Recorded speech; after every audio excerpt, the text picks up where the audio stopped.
Hey, I'm Dante Morrison, and welcome to the Dante Show.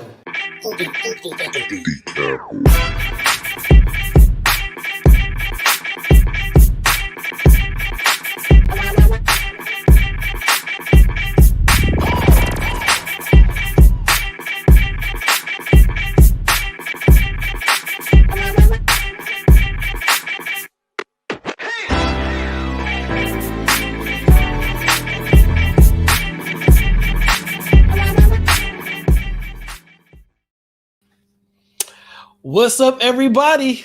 Let's go. It is Tuesday night, Taco Tuesday for some, but we're always margarita and taco list here at the Dante Show. I don't know why. We're going to fix that in 2021. It's a lot of changes coming in 2021. How about that? Yeah. Oh, yeah. So, Dana, what's good, man? You ready for tonight's show? Hey, man, I am ready. I'm ready.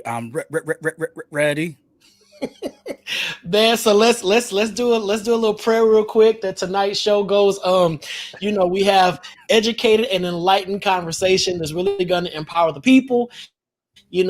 We're going to just have some dialogue, solid information, and just clarify a lot of myths and misconceptions. All right. So for those that may not know, tonight's show is our part 2 of COVID conversations. So we had a conversation last week with Dr. Ulysses Burley talking about the COVID vaccines. And tonight we have Dr. Raphael Landovitz that's going to do a part 2 talking about the COVID vaccines. And prayerfully, it will give you some information that you need, shed some light on some things that you may have heard that's circulating. This is not a show to convince anyone to take a vaccine. This is a show to give you the education that you need, a show to give you some information, to share data, and also a show to have some healthy Q&A.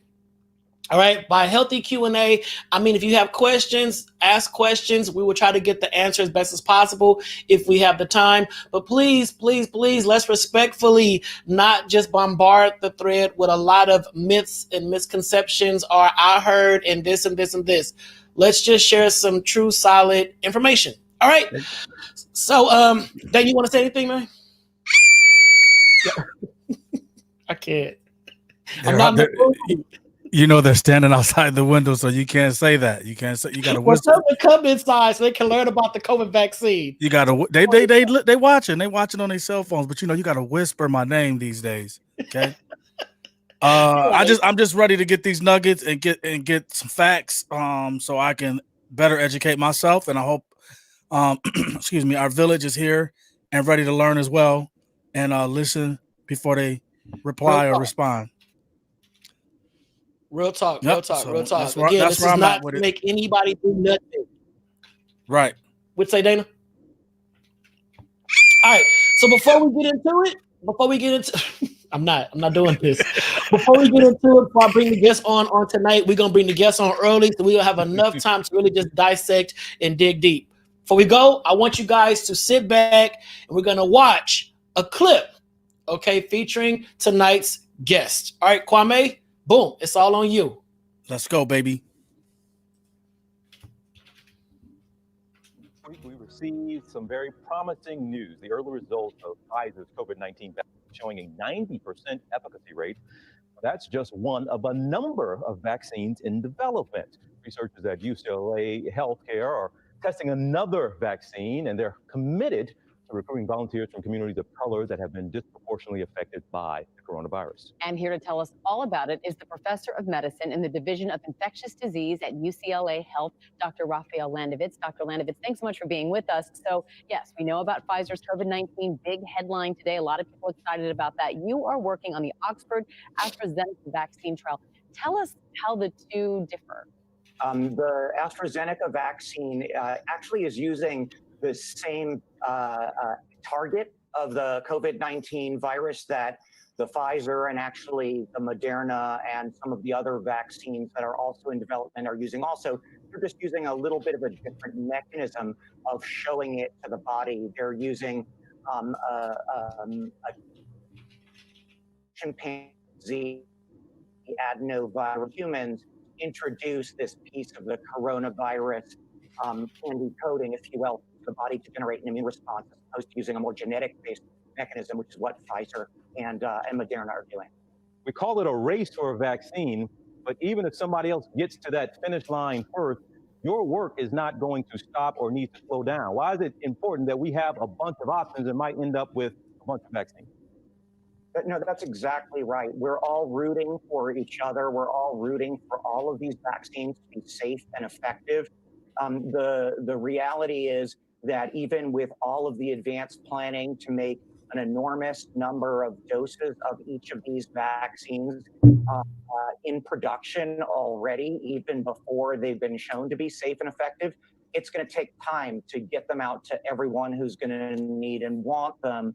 So the more options we have, the better. And also we need to look really carefully about whether certain populations are going to respond better to one vaccine type than another, particularly our older patients, our older participants, historically respond less well to vaccinations than do younger participants. So is one of the mechanisms going to be more effective for different populations? That's going to be really critical to understand as we look towards getting it out to people. And I know that's been a big focus on your vaccine trials. Talk a little bit more about who these participants are in these vaccine trials. And if you know, it's curious why they're willing to do this.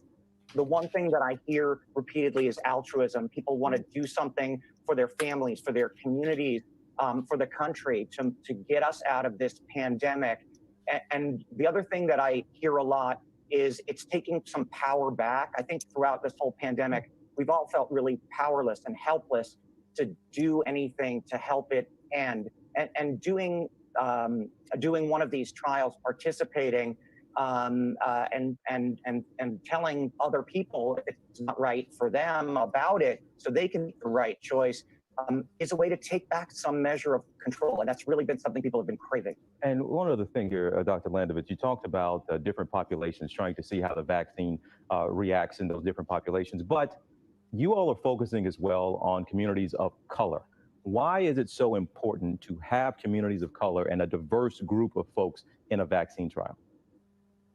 That's exactly right. It's absolutely critical. And first of all, if you look at the numbers of people from Black and Brown, Latinx, Native American, Asian Pacific Islander communities in the United States and here in Los Angeles, where we are in particular, they're disproportionately affected by COVID-19. And if they get infected with it, they're more likely to end up in the hospital and have bad outcomes from it. So these are the groups of people who need something to protect them the most. The only way that we're going to ever be able to say to folks, yes, we know it works just as well in these communities and for people who look and work and live in the communities that these communities live in, is to have them participate in these trials.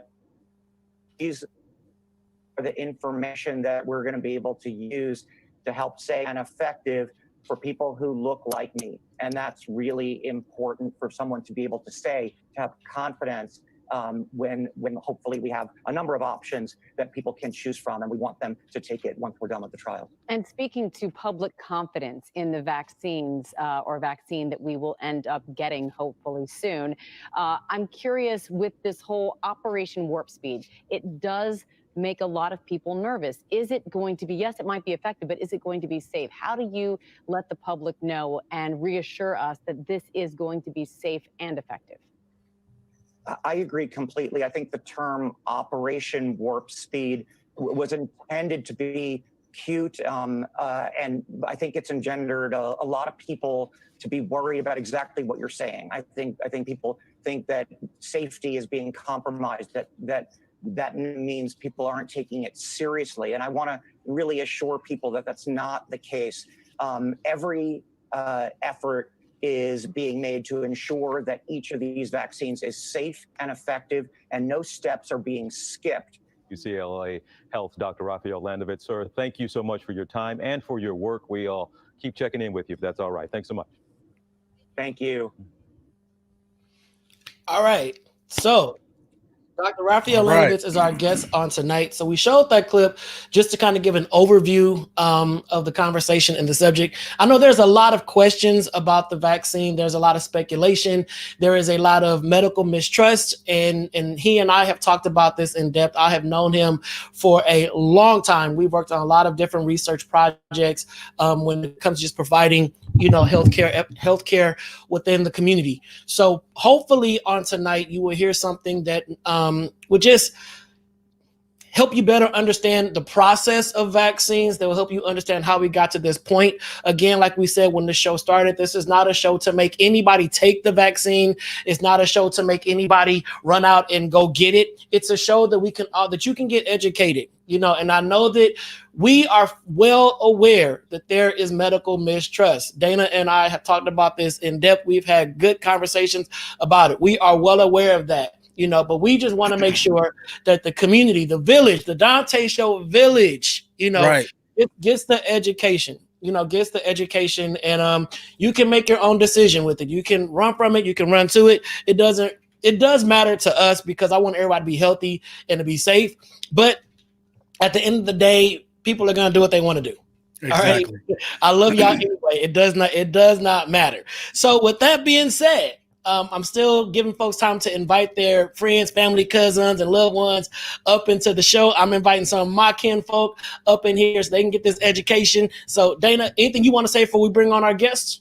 No, like I said earlier, I'm just ready to get this knowledge, ready to move forward. And hope everyone is willing to listen. Again, the show is not to say, do this, don't do this. It's just merely a show of education. With someone who knows what they're talking about, and let's go. Let's get it in. In the spirit of transparency, the questions that Dana and I are going to ask on tonight, I literally reached out to people. I inboxed people and said, yo, I'm doing a show on tonight. What questions do you have? Some people responded, some people did not, but I took those responses and I compiled them all together. So we're asking questions that you want to hear. We're asking questions that you want answered. All right. So it's a village. It's a community. This is not just me and Dana. This is all of us trying to get some clarity on what is going on. So with that being said, help us welcome to the Donta Show, none other than Dr. Raphael Landovitz. Hey.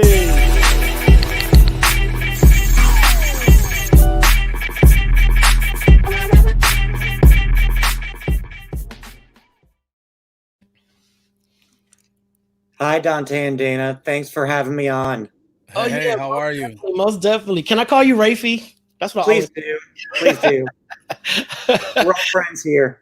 Right. Awesome. So Rafi, you and I have worked together on various projects. You're like all over the place when it comes to clinical trials. You know how clinical trials work. And I think I was talking to Kwame, our producer, earlier about the language of clinical trials, which oftentimes creates a lot of confusion because some people will think that, like something that's presented today, it was like just made yesterday.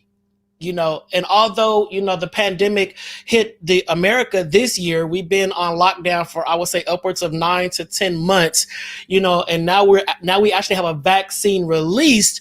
People are wondering, how did we get here so fast? How did we get this vaccine so fast in the same year that this pandemic hit? It's a really, really important question. And it's really unprecedented. And I know it feels like it just fell out of the sky, how fast it happened.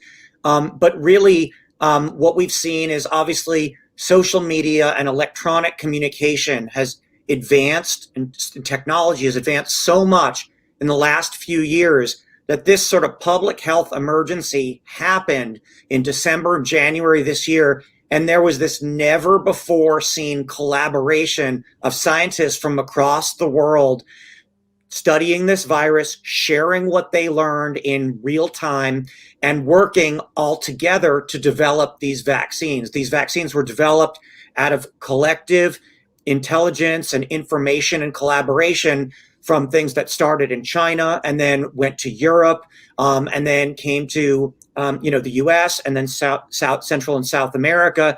So really, this has been a team effort from scientists all over the world to get us to where we are today.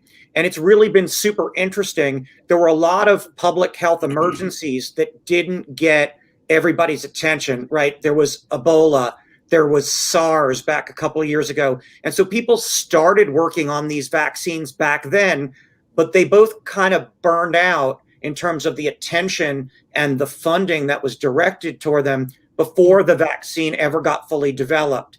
So things were sort of already in the pipeline, and then that collective technology sharing all sort of galvanized with this need for the rapid movement on this vaccine. And that's sort of how we got here. It's been unprecedented, and I hope going forward, this sort of reaction to new things that come our way can be, brought to bear again in the future. But this is the first time we've seen this happen. Okay. Love it. Right. So, how many vaccines are down the pipeline? I mean, is it going to be a universal, meaning are the Americans going to receive the same ones that the Europeans and other countries going to get? And is there a difference in how they'll provide protection from the COVID-19 virus? That's the $1 million question, and we don't know the answer to that yet, right? All we know for sure as of today is Pfizer and Moderna, the two vaccines. Well, Pfizer got the emergency authorization last week from the government, right? And it looks like this Friday, probably Moderna is going to get the same approval, the same emergency use authorization. So then we're going to have two, and they're both basically work the same way. They're little chunks of genetic material that get your cells in your body to just make these little buttons that are on the surface of the COVID virus, and it shows it to your body to generate an immune response that would protect you if you ever saw the real virus. There's no whole virus in there. You can't get COVID from it. It's like if you had a shirt and had buttons on it and you cut off the buttons and you gave someone buttons, they can't wear a shirt, right? I mean, you can't be fully dressed just wearing buttons. So you can't get COVID just from the buttons from this vaccine. That's the best analogy I can come up with. Because I know, a lot of people ask me, can I get COVID from the vaccine? Answer no. And that what we know so far is these two vaccines, they're like 95% protective. And what we know so far is that there were diverse communities enrolled in those trials. And in the non-white communities who got these vaccines, it was just as protective, if not more protective, than in the overall population. So we do know with some information that this does work for Black and Brown and Latinx communities. And I think that's really important. We need more information. We need more safety information. We need to know how long immunity is going to last. But it does look like it works, and that's the most important first step. That's important to know. The other vaccines, the AstraZeneca and the Janssen vaccines that are going to be next, we don't know yet how well they're going to work, and we have to wait and see for the data. I hope they're going to work just as good because it turns out that they're going to be less expensive to make and easier to transport. They don't need to be stored as cold. You probably heard on the news that the two that are out now, Moderna and Pfizer, they got to be stored super, super cold. So it's hard to keep them active in time to get them places. It's a challenge that people are working on. The other ones don't have that. So I hope they work just as well. We're going to need to wait and see. Okay.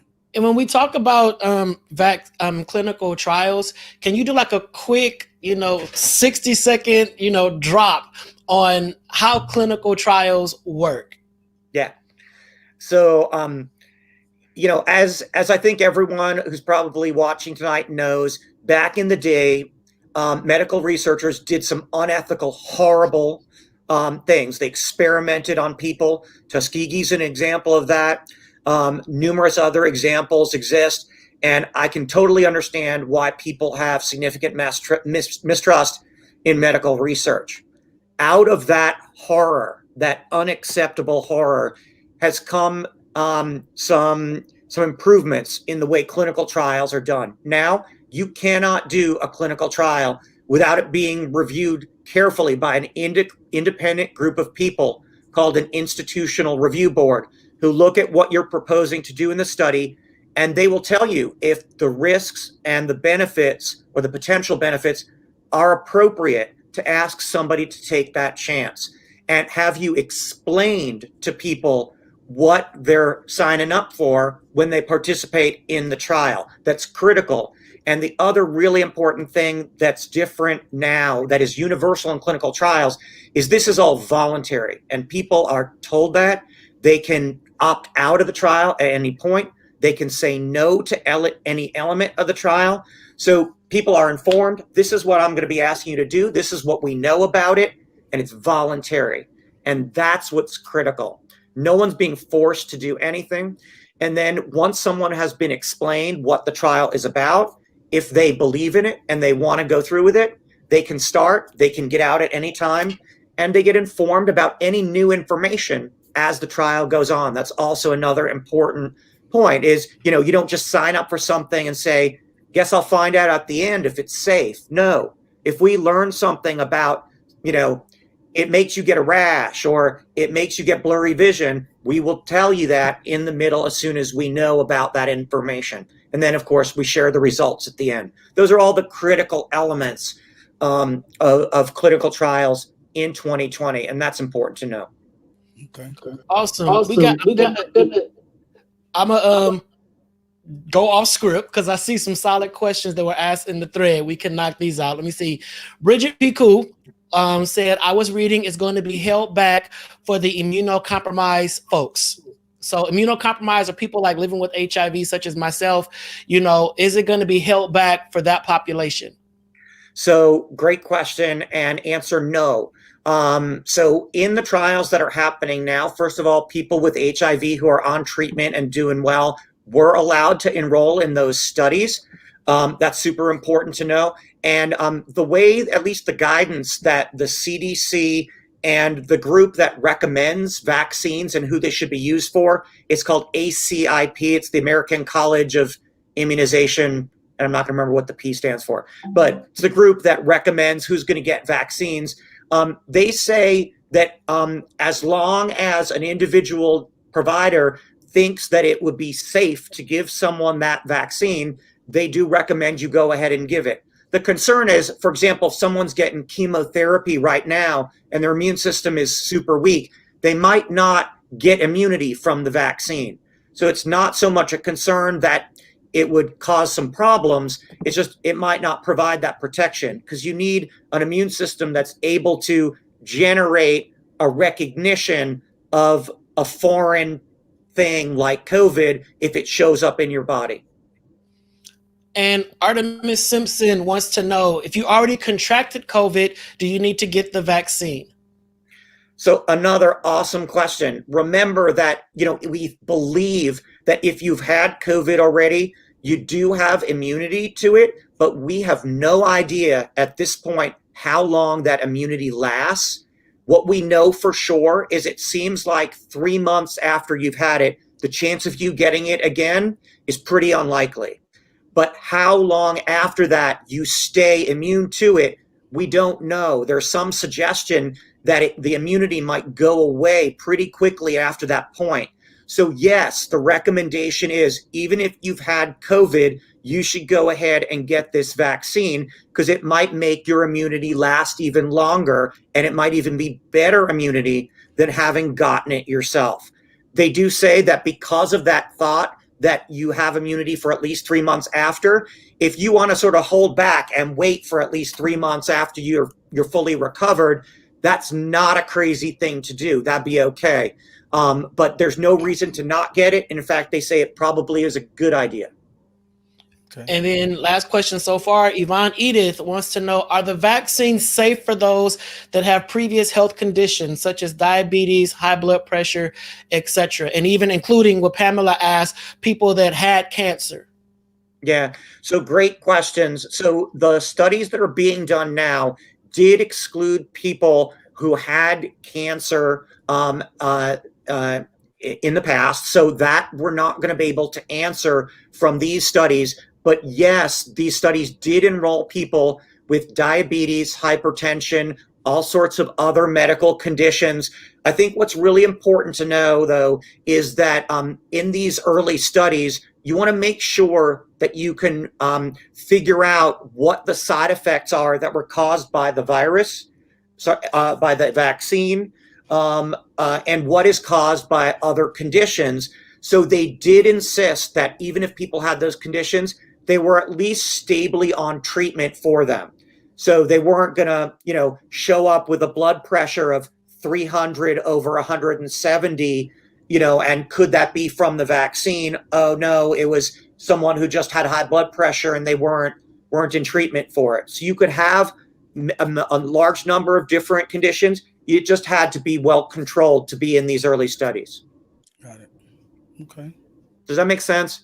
Because I think we all know that people with these other medical problems, they're more likely to have problems from COVID. So you absolutely want to know if it's safe in people who have those conditions. I think it's really important that we understand that those people were allowed in these studies. Yes. Awesome. Dana? Good.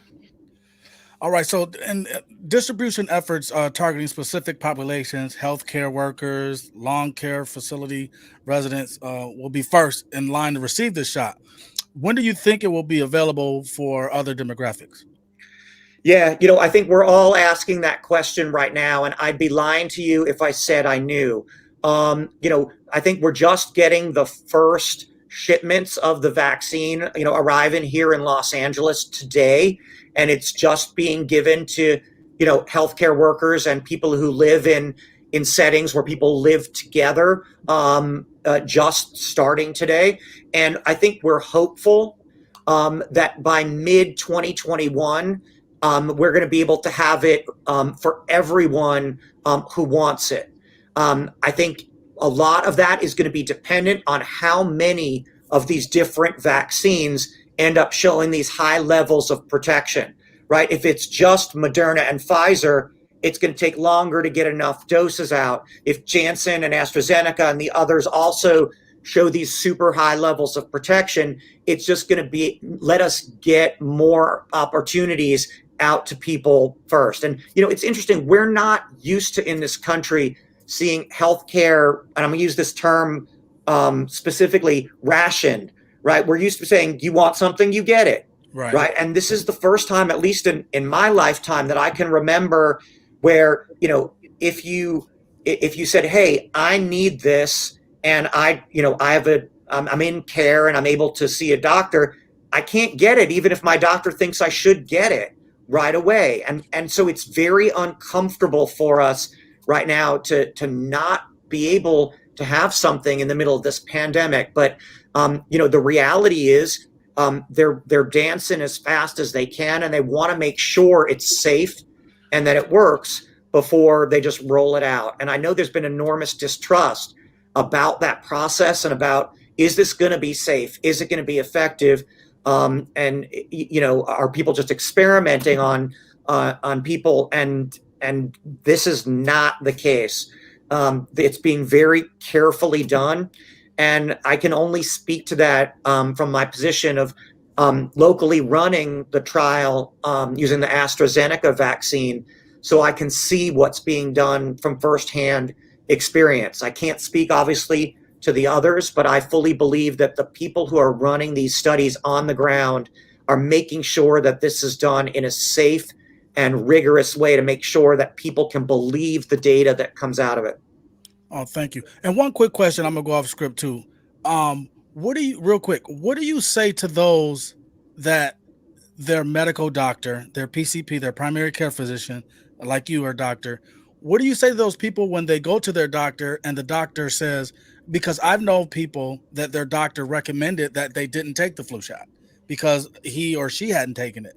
So when these people have these doctors and they've had them for 15, 16, 20, 20 some years, and the doctor says, well, I don't recommend you take it. What do you say to those people? To those people, I say, ask the doctor why. Because, I think the thing about COVID that I have found so particularly challenging is like every day you wake up and there's some new news piece of information. There's some new piece of data. And, a lot of the news outlets, it kind of feels more like reality TV entertainment than actual news. And you're sort of not even sure who you can trust. Right. So if even as a physician, half the time I turn on the TV or I log on to the internet and I don't know if something that I'm reading is true or not.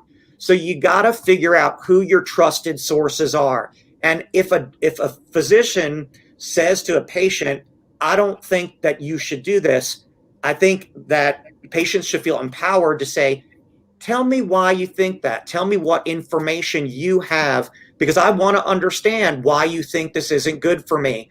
And then people can make their own decisions based on that explanation. And sometimes, doctors are people too. I know that sometimes a surprise. And right.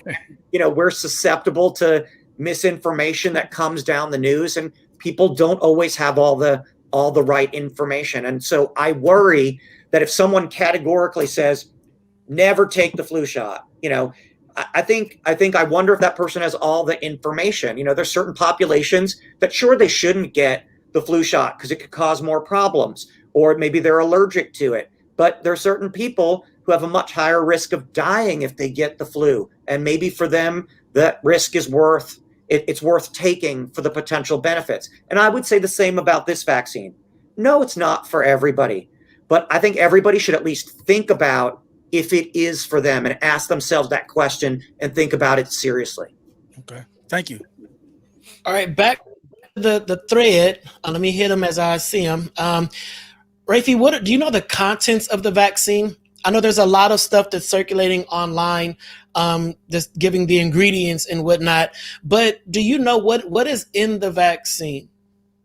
Yeah. So each one's different. And until it gets approved by the FDA, they don't put that out publicly. So all I know is what I read about what's in the AstraZeneca vaccine. And now that the Pfizer vaccine has gotten this EUA, this emergency use authorization, anybody who wants to can read online what's in it. And people have asked me, I'm allergic to thimerosal. When I get vaccines that have thimerosal, I get an allergic reaction. Does this have thimerosal in it? And it doesn't. But you can find online all the ingredients. It's got a couple of like salt chemicals that stabilize it to prevent it from falling apart and spoiling, essentially, like a piece of fruit might spoil.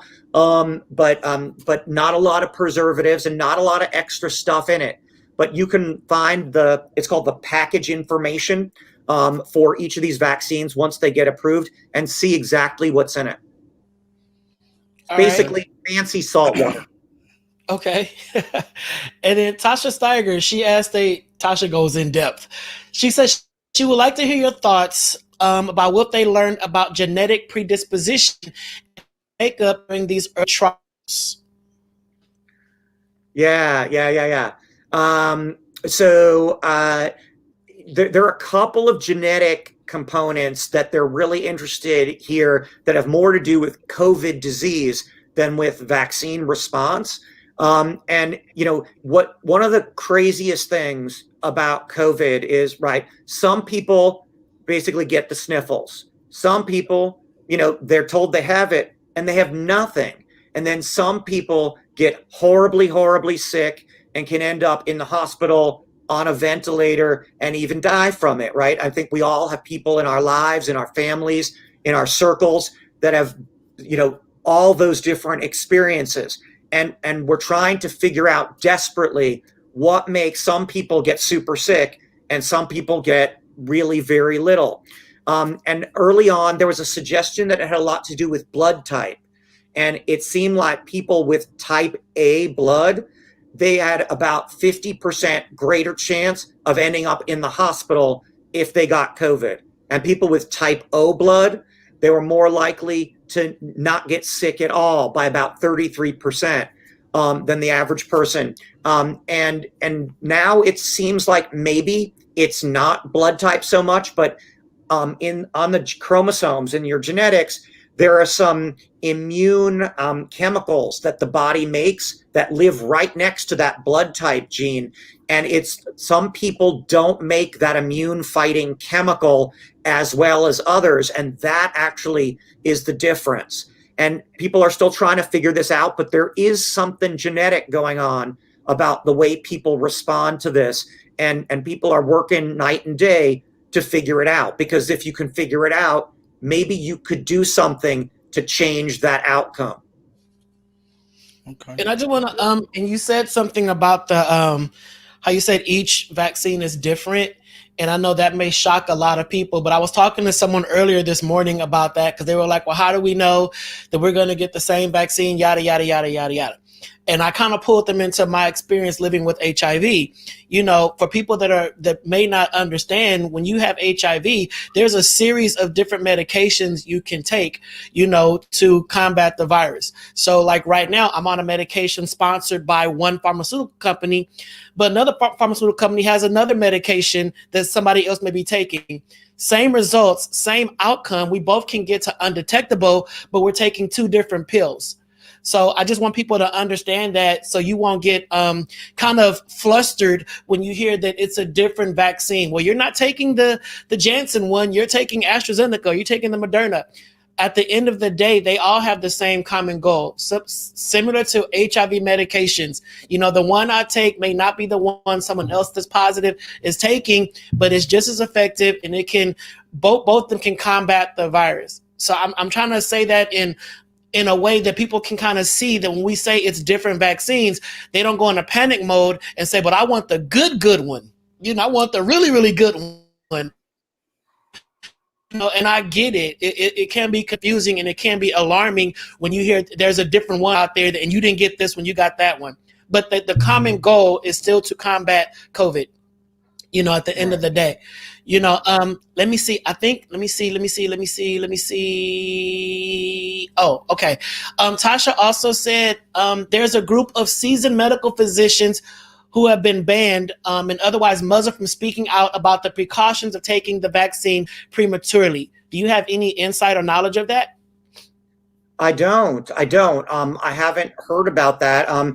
Generally, I would hope that, you know, anybody who has an opinion that's based on facts and on science should speak out about what they know and what they think. I worry that people who come out and say no one should take this vaccine don't have all of the information. And, you know, I can tell you from working in the hospitals in this city over the last couple of weeks, COVID-19 is real. It is not a hoax. It is here. It is everywhere. No one is immune. And it's scary. It's scary what it can do to young, healthy people, people who are living normal lives, doing great with diabetes and hypertension and other conditions. And it can just lay you flat, and it can really, really hurt you. And it can kill you. And if we have a way to protect ourselves against this, I think we need to think very carefully about the balance of what this virus can do to us and the chance to be immune to it. Dana? He's dropping some knowledge, man. He's dropping some knowledge. I'm just sitting here like, I'm just. All right, so well, pretty much medical mistrust runs rampant in the communities of color. Historically, there's been many instances where people of color were just misused by science.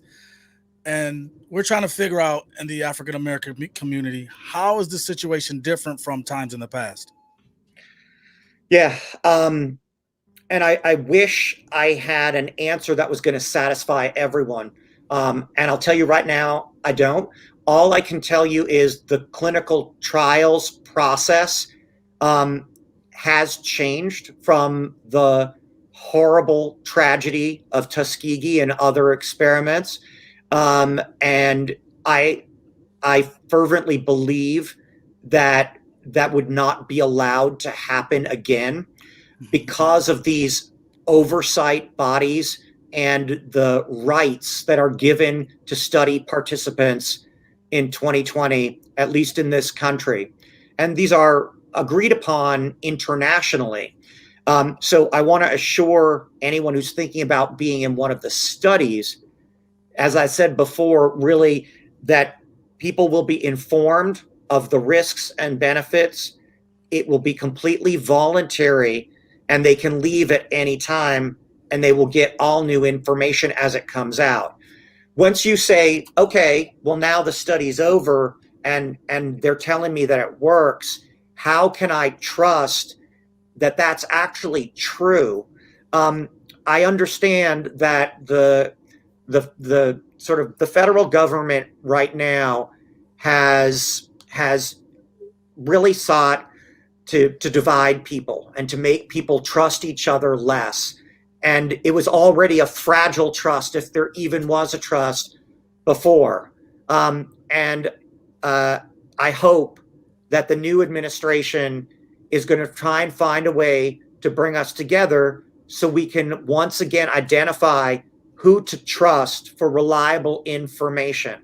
And I think reestablishing that central trust in a way that people can look to a source or multiple sources, that then community leaders can say, okay, I believe this person and you trust me, so therefore we as a community can trust together. I look forward to that being rebuilt. But that's going to take a process, and that's going to take actions, not just words. Right. So I realize that I'm a talking head here tonight, and people have no reason to trust me. But Donta and I have a long history of working together, and I hope that gives me a little bit of credibility. A smidge. A smidge. But I want to be part of the solution, not part of the problem. Gotcha. Thank you. And I want to ask the big question that I'm sure is on everybody's head: side effects. We trust Dr. Landovitz. We all go out and get in line. We get this vaccine. What are the side effects? What should we expect? Yeah. So the ones that are available as of today, right, Moderna and Pfizer, they seem like, number one, they hurt when you get them. Not the nanosecond right away when you get them, but it's going to get red, it's going to get tender, it's going to get swollen. And it seems like that happens about a day, 2 days after you get the shot, and it can last for about 3 days, but most of the time by a week after, it's completely gone. And with that, a lot of people get headaches, feeling feverish, chills, muscle aches, kind of feeling like you got the flu, and might make you worried, oh my God, did I actually get COVID? But what that is that's your body mounting an immune response, building the army of cells in your body that can then recognize the virus if it comes in and fight it off. So you want that, as miserable as it is for those couple of days, that is your body preparing for battle. And it's interesting. There's an infographic floating around that some colleagues put together. They compared it to the shingles vaccine, and they compared it to the flu vaccine, and they compared it to a saltwater injection. And it's really interesting. I can send it over to you guys after if you want, and you can share it. It's really interesting. The side effects of this is somewhere between the shingles vaccine and the flu vaccine. And in terms of some of the side effects, it was no different than the people who just got the saltwater injection. So the question is, how bad is it? It sounds to me like you could be pretty much feeling crummy for about 3 days, and then you're back to normal. But that seems like a small price to pay. It feels to me. No, I mean, I think that was fair. It was honest. Right. It was real, because I know that when people start getting the vaccine, of course, they're going to run to social media. I got the vaccine, now I'm sick. Or I got the vaccine, now I feel like I got COVID. I think you putting that out there like that in a way that honestly I have not heard before. Like Correct. You said, the media is so many different stories. You don't know who to believe, but I trust you. I just thank you for saying that. Right. Honestly, that way. So if people is getting get the vaccine, they feel something. So, but and similar to what Tasha just said, genetic again is implied. It is going to affect everybody differently. I know that when we were talking about, for those that may not know, Rafi and I worked together on PrEP and getting like PrEP into communities of color, because it was such a huge challenge and barrier to get people to really accept PrEP as a HIV prevention tool. So we talked about that, and we talked about the stressors that affect the Black community versus the white community. We have different situations. We have different stuff that we have to deal with on a day-to-day basis, so our body makeup is totally different. How we react to things is totally different. So what may work well, for Beth Ann in Beverly Hills, she may get the shot and feel absolutely nothing. But you come over here to Donta and Dana and stuff we got to deal with, we may be the ones that's like, God, I feel bad for 3 days. I done took this COVID shot because of just our experiences as a people, Right. So, Right. I mean, and I want to the last question I have for you, I want to just tap into what Tasha said. Tasha's basically saying a 10-second appeal to encourage people to understand the magnitude of this issue. Like, I believe right now they say we're in a surge, within Los Angeles or the state of California. We're seeing the virus just ravage, LA like never before. But we now have a vaccine as an option, but people still, there's still some hesitancy. All right. What will happen if people do not take the vaccine, don't social distance, don't wear their mask? What will happen? Yeah. So just one thing I want to say before I sort of answer that exact question is, just if you get the vaccine, it doesn't mean you can stop wearing your mask, social distancing, Right. washing your hands, right? Because we got to get everybody vaccinated and immune to it before we can really throw away those masks. But, if we don't sort of get people at least considering taking this vaccine, and a significant number of people actually taking it, we are going to be in this endless cycle of peaks and valleys of death and suffering and social distancing and being isolated and shut down from our friends, our loved ones, our families, our communities, and it's not going to stop. This thing is really ravaging our communities. And the power of something that is 95% protective, I'll be honest, I was blown away when I heard that. I was hoping for something that was maybe 60, 70% protective. And I would want that. I would roll up my sleeve and say, give me that, because that's way better than nothing. But 95% protective.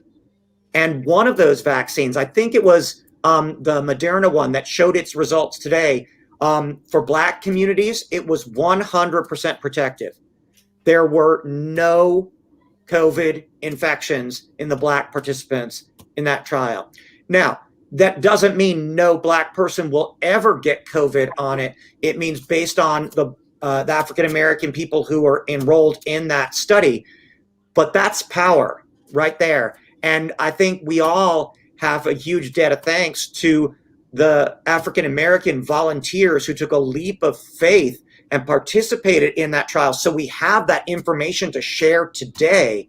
Mm-hmm. And that's why participation in these trials is so critical. So we can have information like that to share, which hopefully will give people a little confidence when it's available to go and at least think about getting it, have a conversation with their pastor, their friends, their trusted community leaders. What do you think? Is this something that, I'm scared, but should I do this?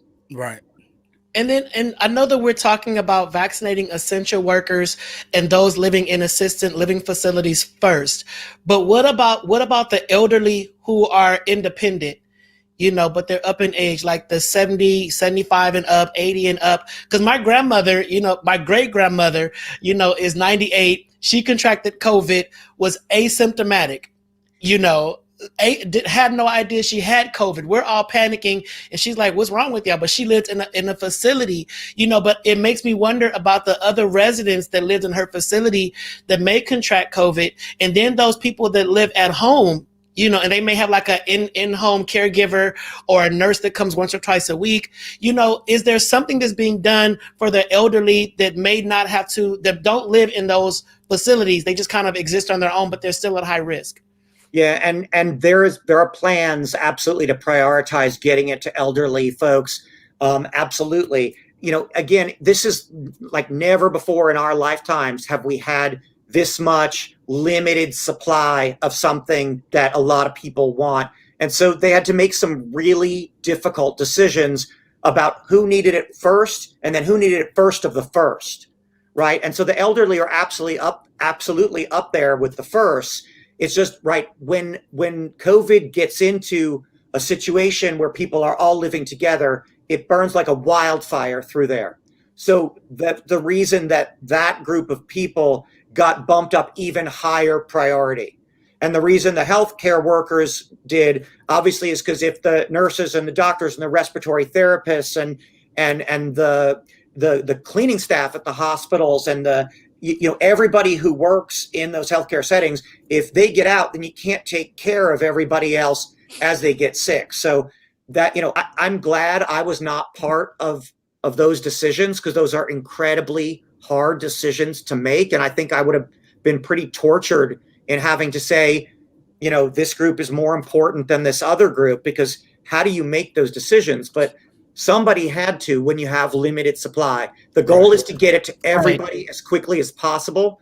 But what do? You got 10,000 doses and 100,000 people who need them. How do you make it's a horrible, horrible place to be. Unfortunately, that's where we are today. Hopefully not so much next week. Hopefully much less next month, and not in 3 months. Love it. Dana, any last questions, man? That's it, man. Thank you. I'm all Thank you. my brain is full of knowledge here. I really appreciated the knowledge that you provided tonight from a different perspective, so people can be educated and understand that they have a choice, not just to listen to someone who has a Facebook degree or Instagram diploma or a Snapchat, certificate, whatever. But we're talking to someone who knows, who actually has done his work, his homework, his studying. And I really appreciate the information that you provided this evening. Yeah. And I love what you said, Dana, about the choice. And that's really all that we're trying to make your own choice. Make your own choice, but make your choice based upon the facts. I love what Rafi said at the top when he's like, if you go to your doctor and the doctor says no, have your doctor explain to you why it's a no. Right. Don't just say, well, my doctor said no. When I ask you, why did he say no? He just said no. Be empowered during your medical visits. Get a clear understanding. And my friend Ryan just joined the show. He was a little bit late. I tagged him early, but Ryan had a kidney transplant. Rafi, and he wants to know, is people within that population, are they going to be able to get the vaccine? Yeah, absolutely, because there's nothing live here that would be dangerous to someone with a transplant. What we don't know, because people with transplants were excluded from the initial studies, is whether, because of the anti-rejection medications, whether it's going to work to be able to generate an immune response. Because we know that in people with transplants, they're less responsive to vaccines.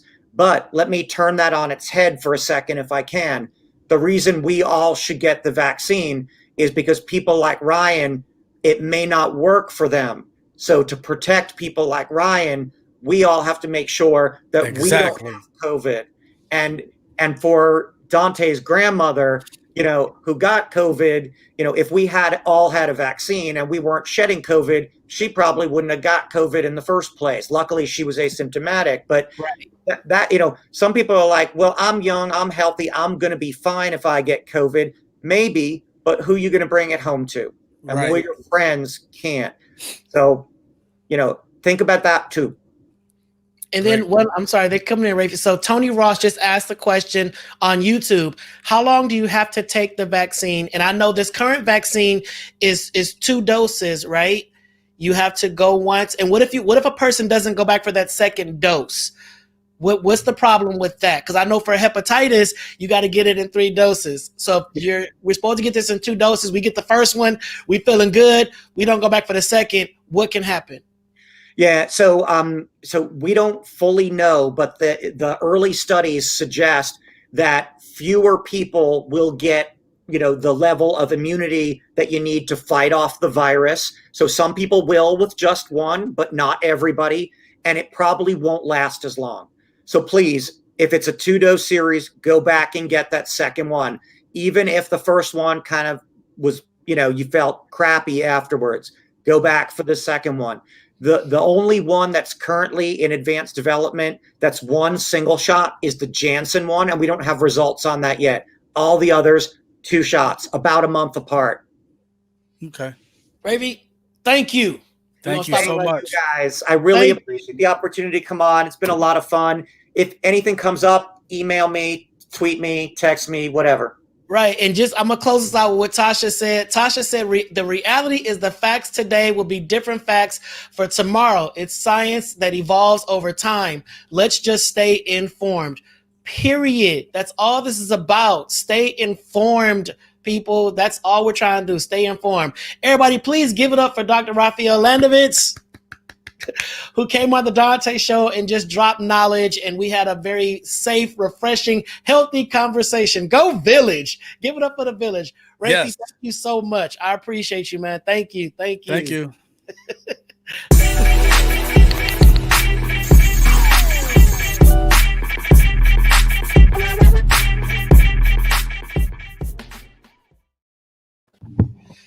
Whew, man, let me tell you, I was nervous for today's show. Because I did not want our thread to be like it was last time with but tonight I think people got informed. I mean, he answered the questions just succinct. Thank you, Village, so much. Like, seriously, thank you. So y'all touched my heart on tonight. Just the involvement, just the interaction, just the healthy, safe discourse. I mean, we really created a safe space to talk about something that is extremely controversial within communities of color. Black and brown people, yes, there is medical mistrust. We have been through a lot of stuff when it comes to science. But tonight we had a good conversation. I appreciate y'all. I love y'all. I mean, this was good. Yep. This was good. This was good. If you missed the last one, go to our YouTube page. Check it out. It's with Dr. Ulysses Burley. He was on last Monday, and he's part of the National COVID Vaccine Trial Network. He's like, on the national level, and he came on and he talked about it. So please go to our YouTube page, youtube.com/Donta Morrison, and subscribe to the Donta Show. Look at our past episodes and just really support us. We're trying to get to 1,000, support your boys. But yeah, man, my heart is full. My heart is full. I was really nervous because all I'm trying to do, honestly, Dana, is provide education and information. I ain't trying to drag nobody down to the clinic. I ain't trying to say, you better take this or else. I'm not trying to do that. It's just that I work in these environments where I'm sitting at the table, and I want my people, to get the information that I'm getting. And I'm right with you. Hey, so that's it. Hey, Roger, what's up, man? Eric, Tasha, Sharon, Ryan, Christine, Pam, all of y'all, Edith. I mean, for real. Everybody, we love y'all. Everybody. I don't even want to do the commercial tonight. I just want to leave on this high note. So, all right, if y'all love Dana, scream. There we go. That's it. That's scream for me. You know what I'm saying? Right. So y'all know how it go. Go ahead, Dana. We can spread it. Hey, you know what you got to do, ladies and some men? You got to spread love. Instead of spreading lies, you have to spread love. Instead of spreading lies. When it's in your shata. Down in your good mo. Down there. Thank you guys for tuning in tonight. Tonight was very informative. Really appreciate the doctor coming on, giving that information. We'd like to thank you all for being respectful in the thread with your responses and your answers and your questions. We love you guys. We appreciate you. Again, as I said every night, before we close, and make sure you check on someone, even if you think that they're doing okay. Suicide and depression is real during this time. A simple hello, a simple text of a hello goes a long way. You never know what your voice can do to somebody's life. It can stop them from hanging themselves. It can stop them from taking those pills. It can stop them from cutting their wrist or whatever they do. A simple hello goes a long way. And again, thank you all so much for tuning in. We love you, and there ain't a damn thing you can do about it. For sure. So tomorrow night, we're going to have another good time. Who you got?